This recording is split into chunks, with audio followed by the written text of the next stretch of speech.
Неделя сутрин. Отиваше на църква. Крачеше бързо и енергично. Не, че много му дремеше за цялата суматоха, за проповедите, които така и не слушаше. А и онзи мирис на нафталин, оставащ след госпожите, на конте ни сякаш отиваха за последно, а все се връщаха.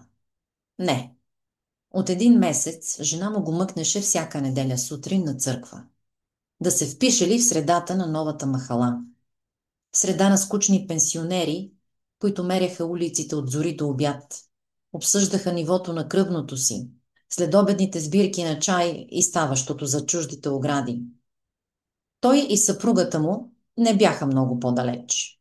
Отгледали децата си, изморени от напрегнатото ежедневие на забързания град, омръзнали си един на друг, бяха решили да се преместят в крайните квартали.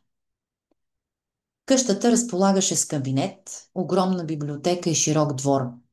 Възможност за уединение, работа на спокойствие и минимален шанс да се сблъскат излишно.